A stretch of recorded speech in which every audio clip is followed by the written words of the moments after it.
السلام علیکم ورحمۃ اللہ وبرکاتہ۔ الحمد للہ نحمده ونستعینه ونستغفره ونؤمن به ونتوکل علیہ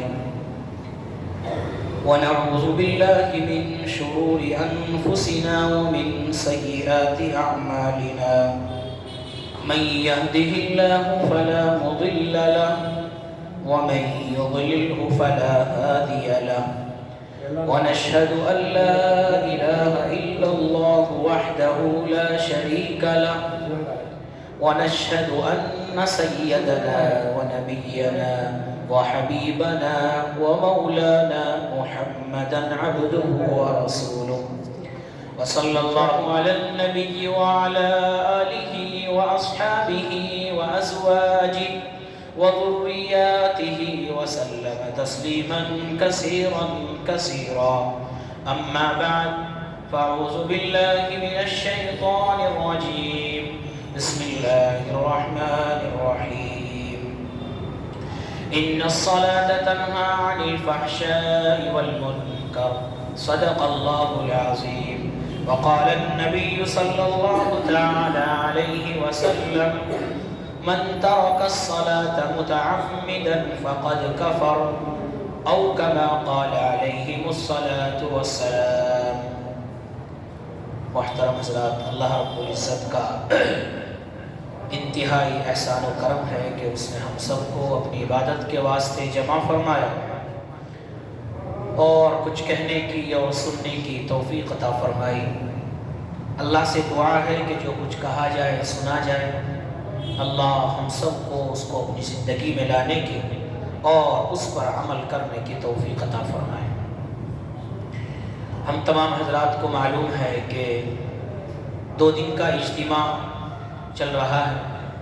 بہت سے حضرات ماشاءاللہ چلے بھی گئے ہیں اور کچھ حضرات جمعے کے بعد بھی جانے کا ارادہ ہے تاکہ دعا میں شرکت کر لیں۔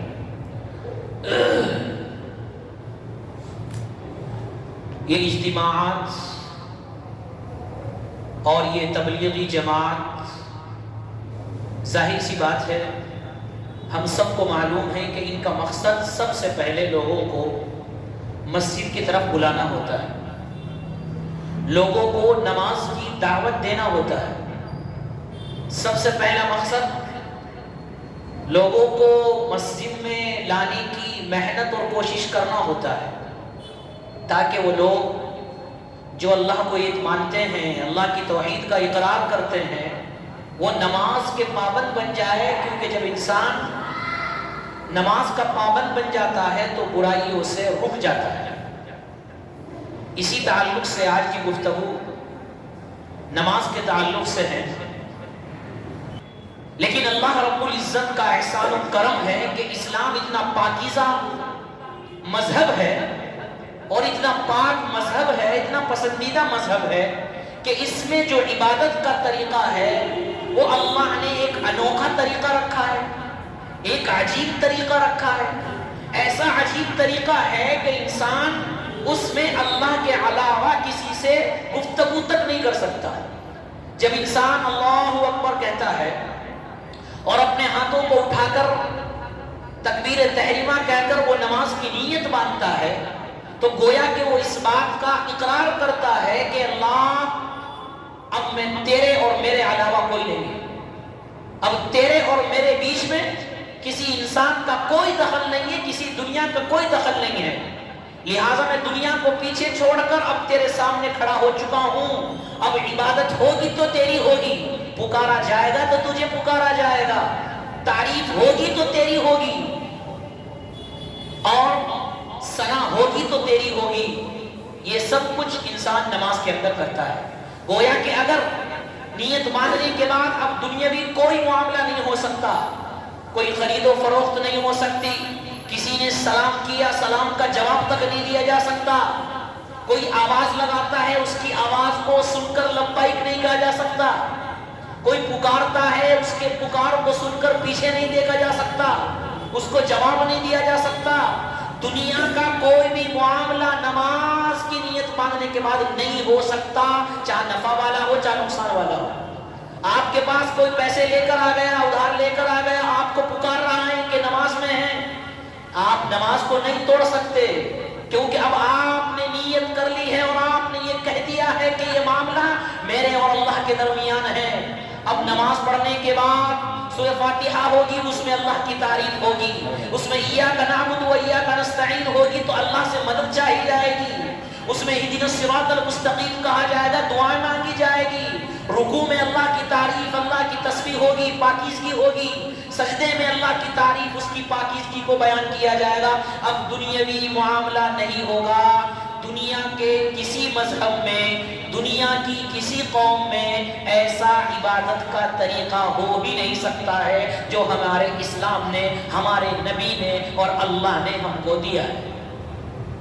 لیکن جب انسان نماز کی نیت مان لیتا ہے تو اب تعلق اللہ سے ہوگا، کسی اور سے نہیں۔ اب معاملہ اللہ کا اور بندے کا ہے، دنیا کا نہیں، چاہے دنیا کچھ بھی کہے، لیکن اب معاملہ اللہ اور بندے کا ہے۔ یہ نماز ہے جو انسان کو اللہ سے ملواتی ہے اور اللہ کا تقرب حاصل کرواتی ہے۔ حضرت عبداللہ ابن عباس رضی اللہ عنہ فرماتے ہیں کہ ایمان سب سے بڑی دولت، ایمان سے بڑی کوئی دولت نہیں، کیونکہ ایمان کے بغیر انسان کی کامیابی نہیں ہو سکتی، ایمان کے بغیر انسان جنت میں نہیں جا سکتا۔ سب سے بڑی دولت تو ایمان کی دولت ہے۔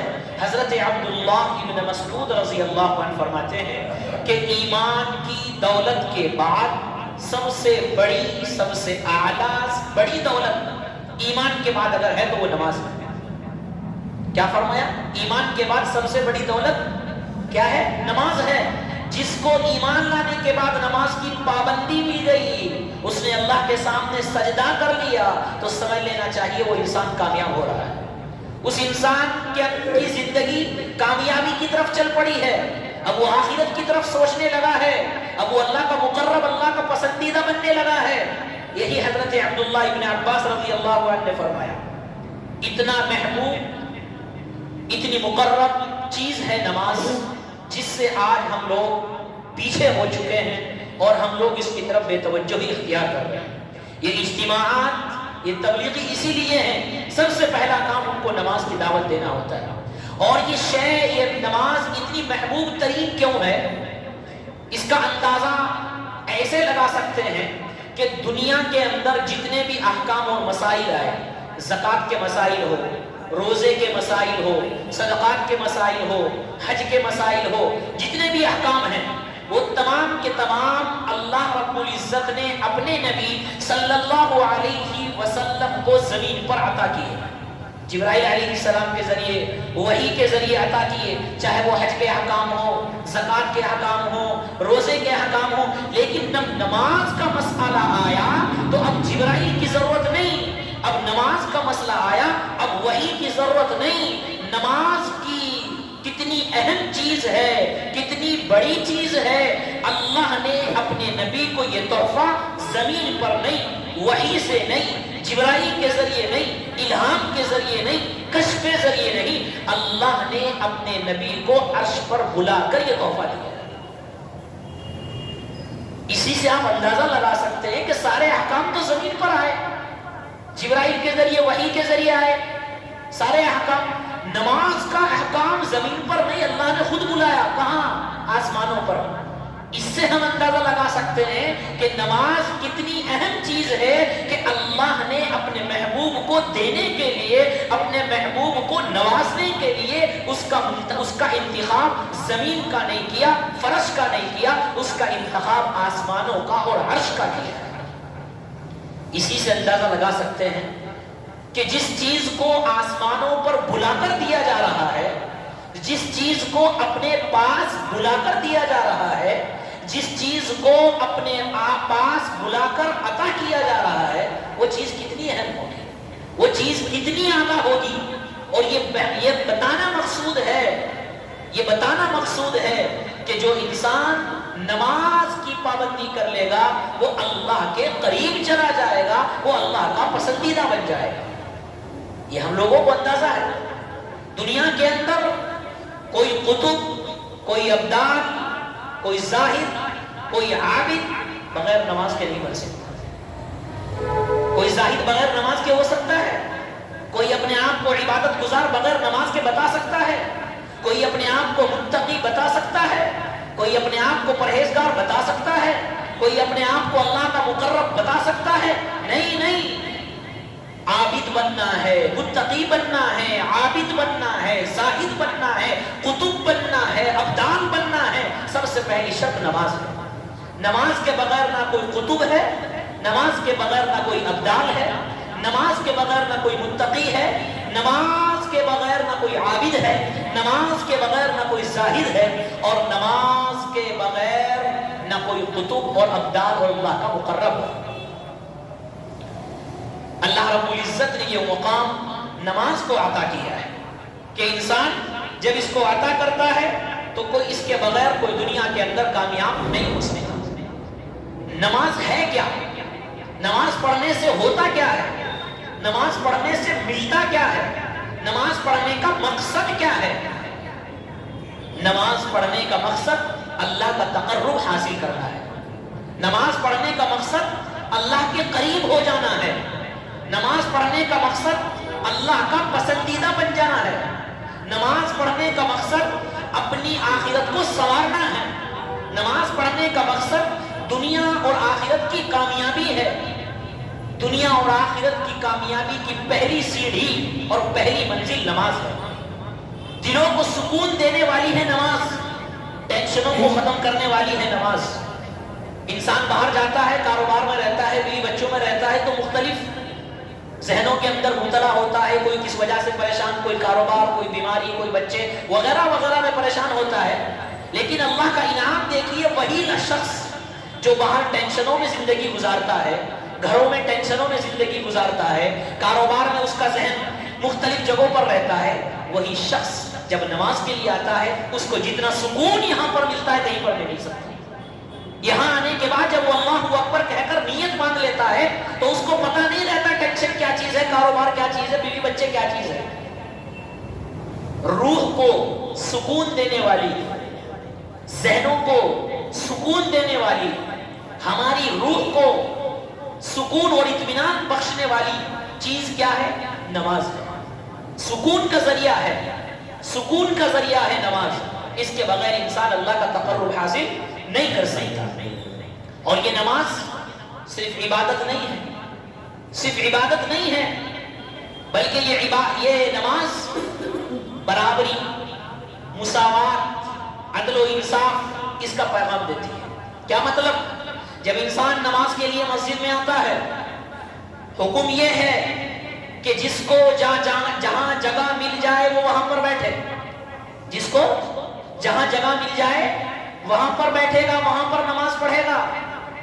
یہاں پر کالے کے برابر میں گورا کھڑا ہو سکتا ہے، گورے کے برابر میں کالا کھڑا ہو سکتا ہے، بادشاہ کے برابر میں فقیر کھڑا ہو سکتا ہے، فقیر کے برابر میں بادشاہ کھڑا ہو سکتا ہے، عربی کے برابر میں عجمی کھڑا ہو سکتا ہے، عجمی کے برابر میں عربی کھڑا ہو سکتا ہے، حاکم کے برابر میں محکوم غلام کھڑا ہو سکتا ہے، غلام کے برابر میں حاکم کھڑا ہو سکتا ہے۔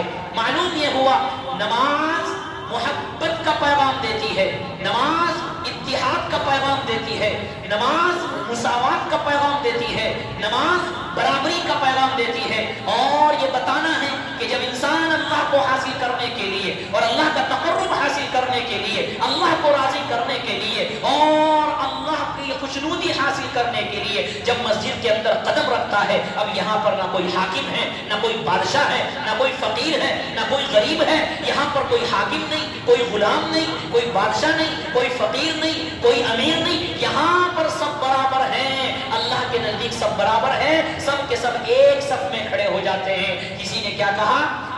ایک ہی صف میں کھڑے ہو گئے محمود و عیاض، ایک ہی صف میں کھڑے ہو گئے محمود و عیاض، نہ کوئی بندہ رہا نہ کوئی بندہ نواز۔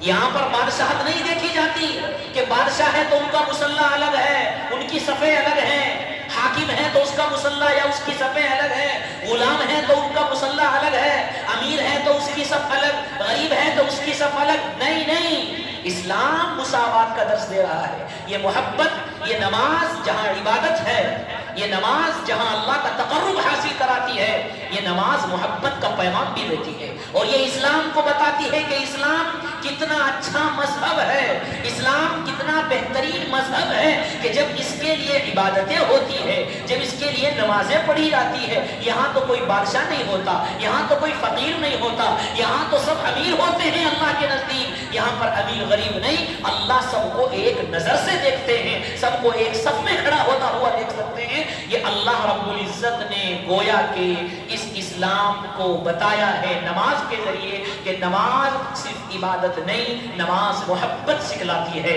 نماز برابری سکھلاتی ہے، اور یہ بتا دیا کہ اسلام کتنا عدل و انصاف والا ہے کہ اسلام کسی بھید بھاؤ میں، کسی میں فرق نہیں کرتا، اسلام سب کو ایک جٹ ہو کر، کھڑے ہو کر اپنی عبادت کرنے کا حکم کرتا ہے۔ یہ ہمیں اسلام اور یہ نماز ہمیں سکھلاتی ہے۔ محمد علی ایک باکسر گزرے ہیں بہت بڑے، قلعے نام سے، محمد علی قلعے ان کا نام ہے، سنا بھی ہوگا بہت سے لوگوں نے ان کا نام، مشہور گزرے ہیں، پہلے غیر مسلم تھے، بعد میں انہوں نے اسلام کو قبول کیا۔ کسی نے پوچھا، ان سے پوچھا گیا کہ اسلام لانے کی وجہ کیا ہے، ایمان لانے کی وجہ کیا ہے؟ محمد علی قلعے نے کہا میرے اسلام لانے کی وجہ نماز ہے، میرے اسلام لانے کی وجہ عبادت ہے۔ پوچھا وہ کیسے؟ کہ اس لیے کہ میں دیکھتا ہوں مسلمانوں کو، جب میں نے دیکھا ان کی مسجدوں میں، جب میں نے دیکھا کہ ان کی مسجدوں میں کوئی بھید بھاؤ نہیں ہے، امیر غریب کے برابر میں کھڑا ہو سکتا ہے، غریب امیر کے برابر میں کھڑا ہو جاتا ہے، حاکم کے برابر میں غلام کھڑا ہو سکتا ہے، اور غلام کے برابر میں حاکم کھڑا ہو سکتا ہے، نہ وہاں کوئی بادشاہ ہے نہ کوئی فقیر ہے، وہاں سب ایک ساتھ کھڑے ہو جاتے ہیں، نہ کالے گورے کا فرق ہے، نہ امیر غریب کا فرق ہے، نہ غلام بادشاہ کا فرق ہے، وہاں پر سب کھڑے ہو جاتے ہیں۔ جب میں نے اسلام کو دیکھا، میں نے مسلمانوں کو دیکھا اور مسجد کا نظام دیکھا اور نمازیں دیکھی، تو میرے دل میں یہ بات آئی کہ جو نماز یہ درس دیتی ہے کہ یہاں پر کوئی امیر غریب نہیں ہے، وہ اسلام کتنا اچھا ہوگا، وہ اسلام کتنا اعلیٰ ہوگا کہ جہاں پر کوئی بھید بھاؤ نہیں ہے۔ میری یہ چیز ہی اسلام کے لانے کا سبب ہے، یہی چیز ایمان لانے کا سبب بنی ہے۔ تو یہ نماز صرف عبادت نہیں ہے، اس نماز سے کیا کیا پیغام ہم کو ملتے ہیں وہ ہمیں سوچنا چاہیے۔ آج ہمارے درمیان اختلاف ہے، ہمیں غور کرنا چاہیے، مسجد میں آ کر سارے اختلاف ختم، ایک دوسرے کا دشمن ہے باہر مسجد سے، لیکن اگر سب میں کھڑا ہو گیا تو برابر میں کھڑا ہونا پڑے گا۔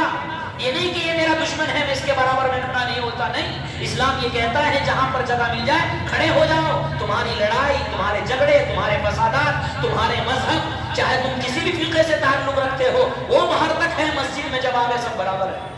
اب کوئی حنفی شافی نہیں، اب کوئی دیوبندی اہل حدیث نہیں، اب کوئی امیر غریب نہیں، آگے تو نماز کے لیے کھڑے ہو جاؤ، چاہے آپ کا دشمن دنیاوی طور پر ہو۔ یہ ہمیں نماز پیغام دیتی ہے، یہ نماز ہمیں پیغام دیتی ہے۔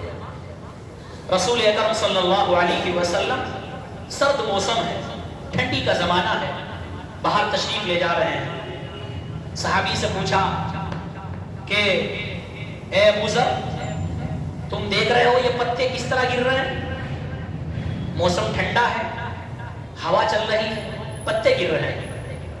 اللہ کے رسول صلی اللہ علیہ وسلم نے فرمایا ابو ذر، جس طرح یہ پتے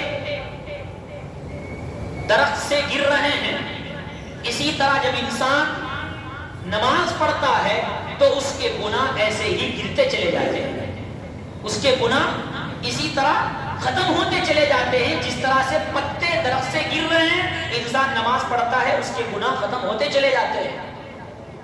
نماز کے ذریعے انسان گناہوں سے محفوظ ہو جاتا ہے، اسی لیے اللہ رب العزت نے فرمایا ان الصلاۃ تنہی عن الفحشاء والمنکر، نماز وہ ہے جو انسان کو برائیوں سے روک دیتی ہے، نماز وہ ہے جو انسان کو فحاشی سے روک دیتی ہے، نماز وہ ہے جو انسان کو بدکاری سے روک دیتی ہے، نماز وہ ہے جو انسان کو حرام کاری سے روک دیتی ہے، نماز وہ ہے جو انسان کو برے اعمال سے روک دیتی ہے۔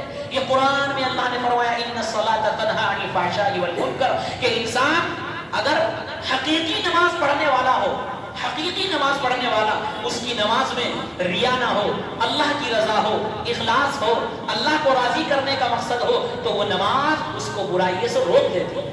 یہ کون کہہ رہے ہیں؟ یہ اللہ رب العزت قرآن میں فرما رہے ہیں۔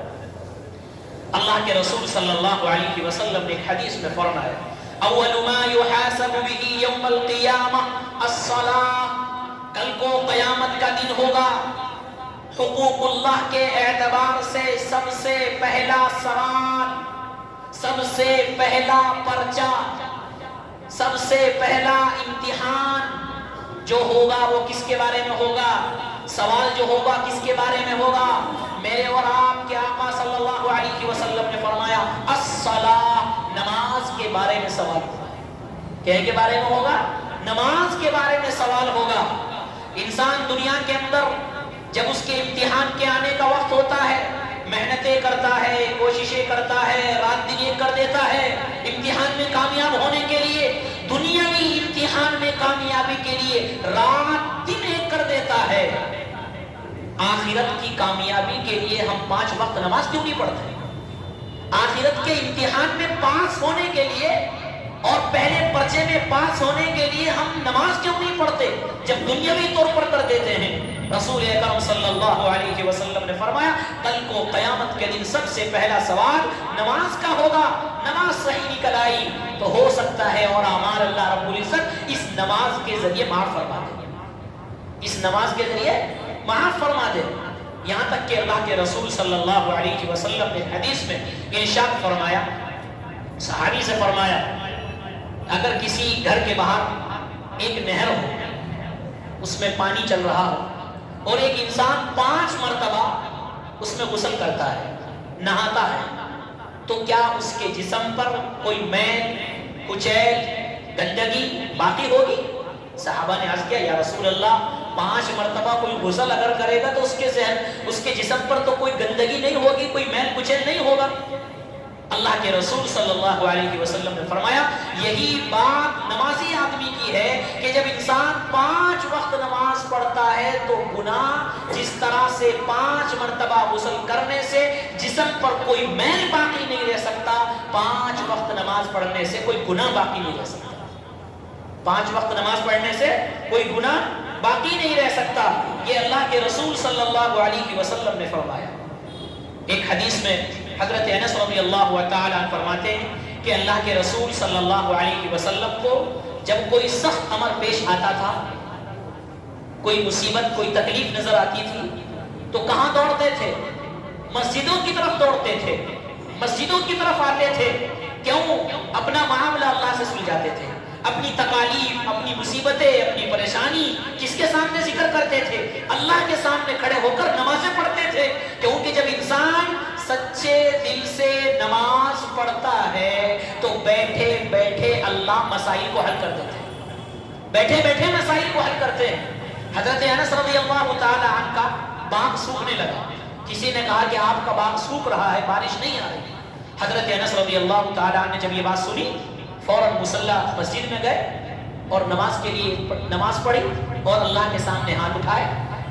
کتابوں کے اندر، احادیث کی کتابوں کے اندر ہے کہ مصلی سے اٹھ نہیں پائے تھے، مسجد سے باہر نہیں آ پائے تھے کہ اللہ رب العزت نے ان کی زمین، ان کے باغ پر بارش برسا دی اور ان کا باغ جو سوکھنے والا تھا اللہ نے اس کو شادمان کر دیا۔ جب انسان اللہ کے لیے نماز پڑھتا ہے اور اللہ کے لیے اخلاص کے ساتھ کھڑے ہو کر تکبیر کے ساتھ 5 وقت کی پابندی کرتا ہے تو اللہ بیٹھے بیٹھے اس کے مسائل حل کر دیتے ہیں۔ انشاءاللہ نماز کے تعلق سے اور بھی گفتگو آئندہ ہفتے ہوگی۔ آج کچھ لوگوں کو اجتماع جانا ہے، انشاءاللہ نماز کے تعلق سے گفتگو آئندہ ہفتے۔ اللہ تعالیٰ کی توفیق۔